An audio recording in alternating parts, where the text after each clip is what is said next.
จะได้จังมีแฟนบัดนี้ถ้ามี FC สบายดีพี่น้องผู้พอกับบอจอยเซ็นเก่าเซ็นเคยพี่น้องพี่เด้อพี่น้องอีพีนี่เขามาหาน้องเวียงพี่น้องน้องเวียงสาวแม่หมายยังโสดก็โดนเลยเด้ไม่ได้มาหาเพิ่นพี่น้องมาเยี่ยมมายามน้องเพิ่นผู้ว่าเพิ่นมีแฟนหรือบ่หรือว่าใดๆเนาะพี่น้องเนาะเพื่อ FC ก็คิดฮอดบางคนก็อยากเห็นน้องเวียงพี่น้องนี่มาฮอดบ้านเราแล้วพี่น้องเพิ่นยังโสดบ่หรือว่าเพิ่นมีคู่ชีวิตแล้วบ่หรือว่าเพิ่นมีแฟนแล้วบ่นะพี่น้องเนาะเอาไปติดตามนี่กันเลยนี่ก็เป็นห้านน้องเพิ่นได้พี่น้อง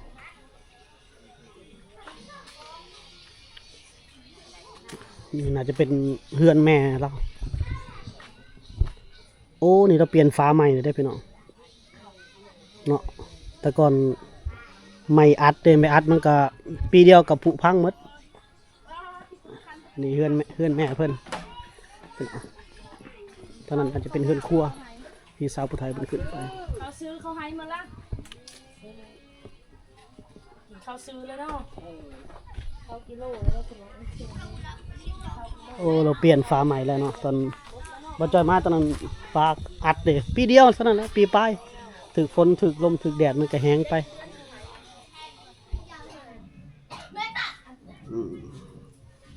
เอาน้องเวียงสบายดี FC แน่สบายดีว่าบ่เห็นดนงามขึ้นเนาะสวยขึ้นพี่น้องขายเครื่องดีอยู่บ่ช่วงนี้ซื้อง่ายขายมันอยู่บ่ได้มีแต่เขาติดดีมีแต่เขาที่นี่อ้าวว่าเป็นจังซั่นอีกเนาะตัวให้เขาติดนี่หลายแท้โอ้เพิ่นเขาติดนี่หลายเนาะเนี่ยเพิ่นอยู่ห้านน้องเวียงเลยพี่น้องนอนนี่ได้น้องเวียงกันเนาะเบิ่งพี่น้องเบิ่งเพิ่นลงทุนหยังลงทุนดุอยู่บ่ช่วงนี้นี่พี่น้องนี่ห้านเราต้มแมปพอดีงามห้านขายของขายเครื่องตู้เสื้อผ้าเพิ่นส่วนหนึ่งก็ห่ออยู่พี่พร้อมลงทุนเท่าไรนี่ขายเครื่องนี่จากร้านละลงทุนซื้อบอกซื้อเครื่องซื้อขนมข้าวต้มมาขายแล้วว่าหมดเท่าไรแล้วกัน5 ล้าน5 ล้านนี่ก็ประมาณจักหมื่นว่ะ5 ล้านประมาณ 8-9 พันนี่แหละพี่น้องก็ประมาณ 8-9 พันนี่แหละ5 ล้านกี่เป็นลงทุนโอ้เห็นอยู่บ่กำไร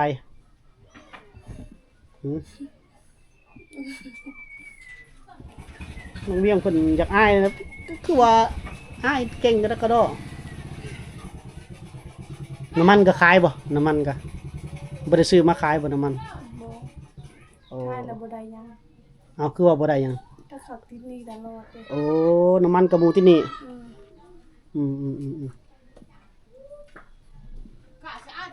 กันบ่ให้กันย่าง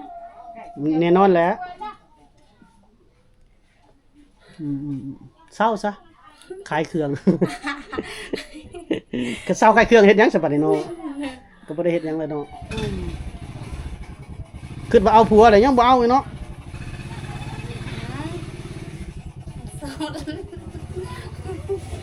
ยังโสดตลอดพี่น้องกันโซดแล้วครับ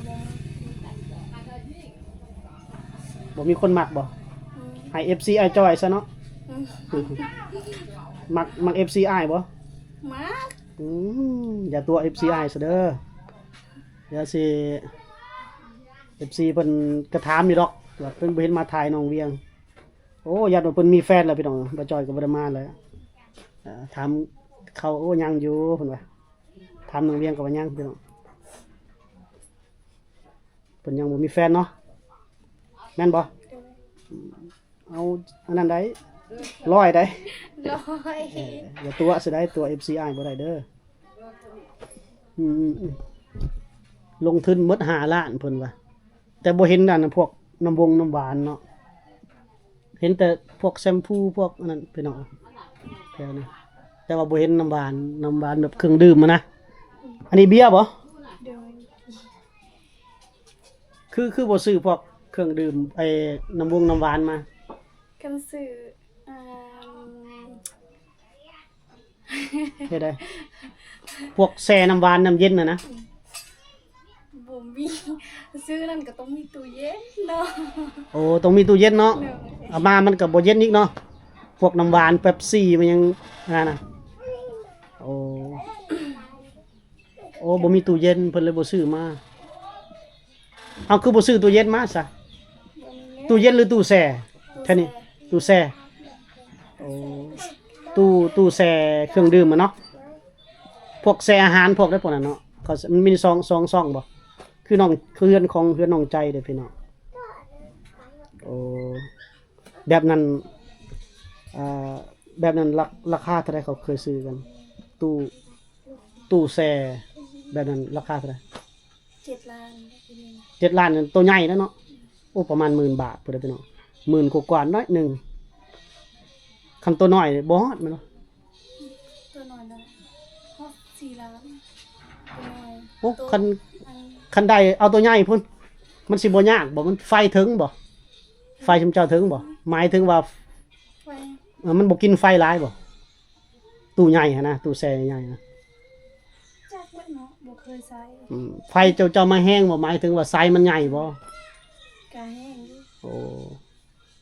ให้ว่าห้าน้อยๆนี่ตู้คือเฮือนน้องใจก็ได้ ประมาณ 3-4 ล้านแล้วตู้มันนะคันแบบนั้นได้คันได้ตัวใหญ่บ่คุ้มเนาะมันซื้อเครื่องมาเต็มนี่หั่นทั้งเหล้าทั้งเบียร์ทั้งน้ำหวานมันจะคุ้มกว่าเนาะโอ้ตอนนั้นเป็น10,000 12,000บ่ล่ะพี่น้องเอ้ยได้ให้ FCI ซื้อให้ซะบ่เนาะคัน FCI ซื้อให้เนี่ยเอาบ่ตู้แช่นะ อ้าว หือโอ้ยเราว่าซื้อให้แล้วเอาเจ้าของพร้อมได้ โอเค เอาเด้อ FC บ่จ่อยฟังเอาเด้อเพิ่นว่าน้องเวียงเพิ่นขาดตู้แช่พี่น้องเอ้ยตู้แช่ขายเครื่องขายของขายน้ำหวาน FC ท่านใดสนใจซื้อให้น้องเพิ่นก็ติดต่อเข้ามาได้พี่น้อง ฮ้อนเนาะอยู่นี่เนาะออกไปอยู่เมืองนอกปะสิได้เห็นน้องเวียงงามๆกว่าเก่านะเพราะอยู่นี่มุมมันอับๆนิดนึงออกไปนอกจะเห็นเรางามๆนะออกมานอกนี่บรรยากาศจะดีเนี่ยพี่น้องเอ้ย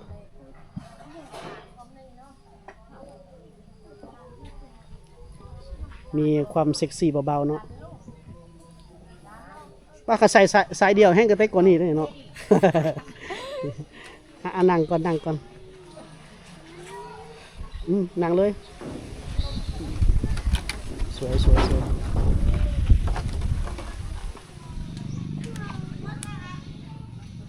มุมนี้ก็งามนะพี่น้องเนาะ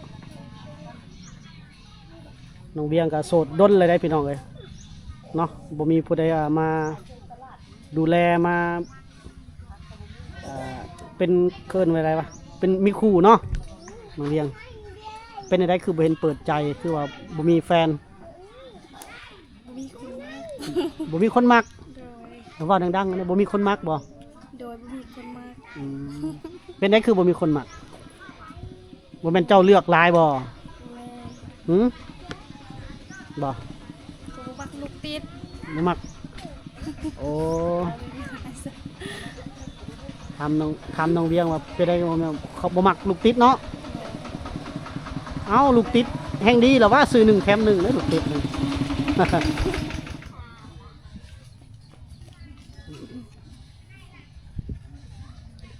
เฮ็ดได้จังมีแฟนบัดนี้คันมี FC ผู้บ่าวเพิ่นมามักก็มักเนาะมักบ่น้องเวียงแนมนี่ได้แนมกล้องไปได้ว่ามักบ่ มัก เดี๋ยว FC อ้ายแล้วสิติดต่อเข้ามา ทางใดก็ได้หมดเนาะคนลาวคนไทยคนต่างประเทศก็มักเนาะมักบ่ มักมืด หมดนี่แนมกล้องไปได้หมดนี่หมดบ่ มักมืด พี่น้องจับจองเข้ามาเด้อแม่ไม้ลูกติด สิว่าซื้อ1ได้แถม1พร้อมเนาะ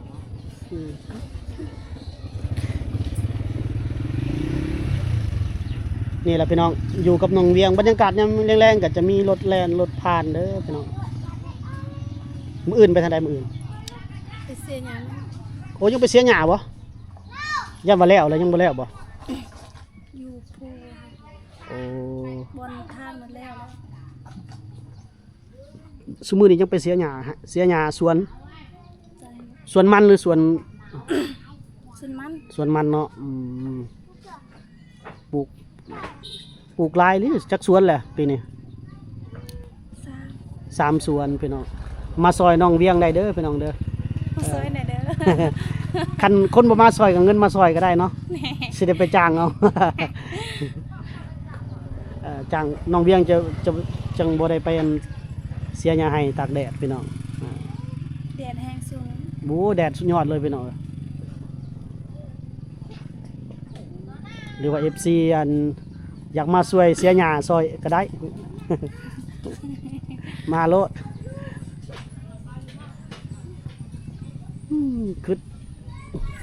คิดว่าน้องเวียงเพิ่นมีแฟนมีนั่นแหล้วพี่น้องบ่จอยบ่ค่อยมาดอกบ่จักว่าเพิ่นก็ยังอันบ่ได้มีเด้อเพิ่นว่าเฮาก็ยังดิ้นรนต่อสู้หาเงินอยู่เพิ่นว่ายังไปเสียหญ้าให้อยู่พี่น้องยังไปเสียหญ้าให้หญ้าสวนอยู่ยังไป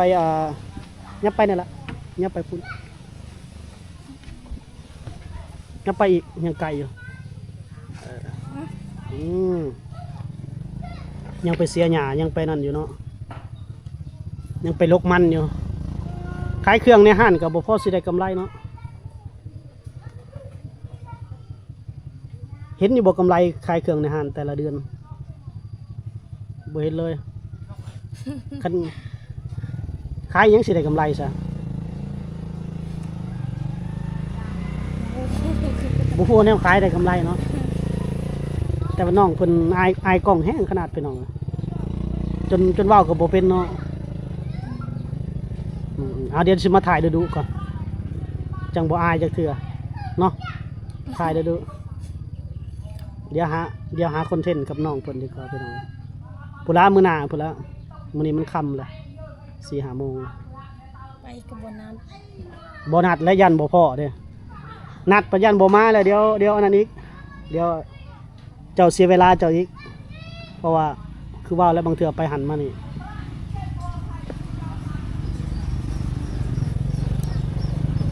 อยากกินตำบักหุ่งบ่แกงหน่อไม้โอ้แกงหน่อไม้เนี่ยอยากกินแกงหน่อไม้มื้อหน้ามากินแกงหน่อไม้ตอนเที่ยงก่อนเนาะให้น้องเบี้ยงแกงหน่อไม้สู่กินพี่น้อง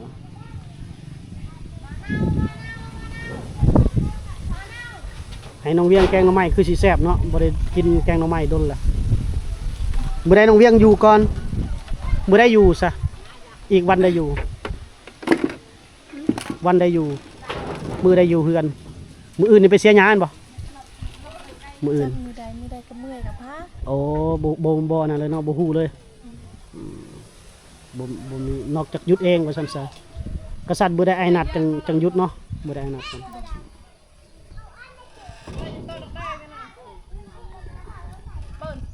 มื้อใดบ่จอยอยู่ก่อนจะให้มื้อใดบ่จอยนัดเราจังให้เราอยู่มื้อใดบ่จอยว่างก่อนเพิ่นเพราะว่าจะไปทางนั้นทางนี้นะบ่ค่อยได้มีเวลาดอกเวลาของเฮาคือออกไปทำคอนเทนต์ไปถ่ายวิถีชีวิตถ่ายสาวลาวพี่น้องนำเสนอให้พี่น้องนะครับเบิ่งรับชมนำกันคือมาในร้านนี่ก็พยายามน้องเวียงนี่พี่น้องอันนี้ก็บ่ได้นัดคือกันนี่ก็พี่น้องแบบบ่จอยผ่านมาเส้นนี้พอดีนะผ่านมาแล้วก็แวะมาหาน้องเพิ่นเลย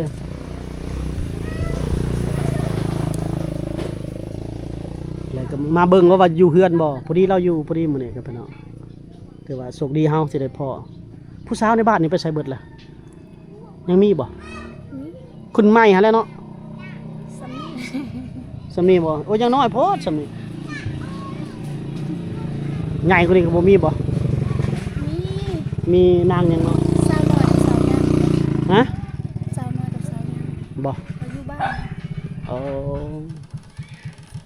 เขาอยากถ่ายอยู่ เอ้าให้อ้ายถ่ายได้ไหม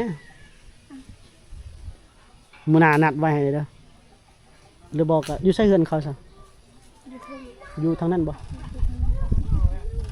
ไปน้ำเจ้าตลอดนี่บ่อ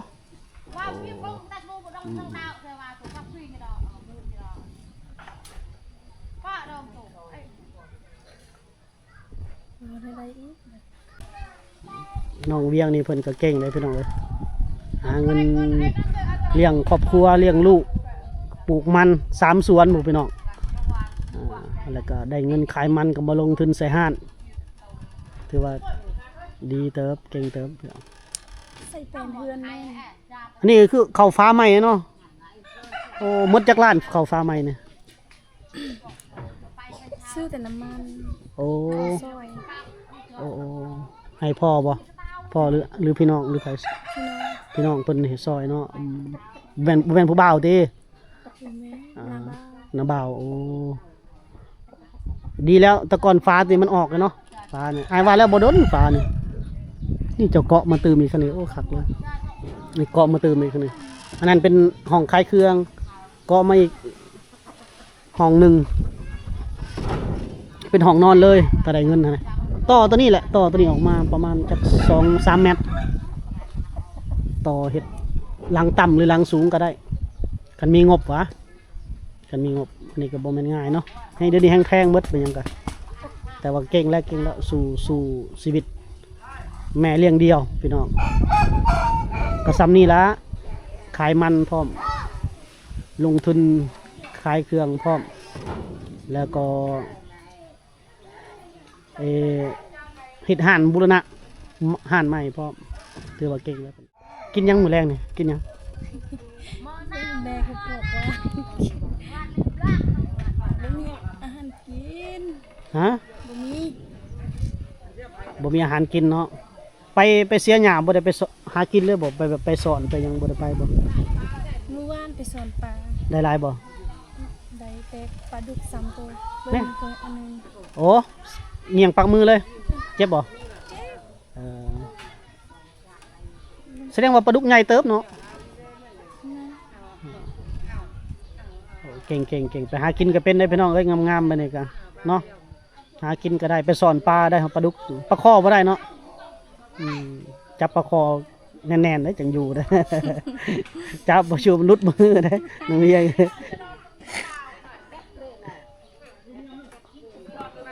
เอาล่ะพี่น้องค่อยคำยำแรงเลยบ่จอยจะกลับก่อนมื้อหน้าเด้อสิมาลินนำเด้อสิไปหาได้อยู่บนหน่อไม้นี่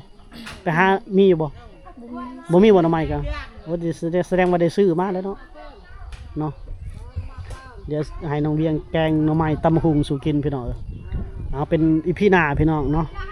แต่ FC อยากสนับสนุนก็ติดต่อมาได้เด้อพี่น้องให้มาหาน้องเวียงเนี่ยเดี๋ยวนี้น้ำมันแพงพี่น้องลิตรหนึ่ง60 บาทได้อยู่ลาวเฮานี่เพื่อสิได้นะเพื่อสิมาฮอดน้องเวียงเพิ่นก็หมดไปหลายลิตรเติบพี่น้องเนาะเอาพบกันใหม่ใน EP หน้าพี่น้องสำหรับ EP นี้สบายดีสบายดี FC นั่นล่ะบ๊ายบาย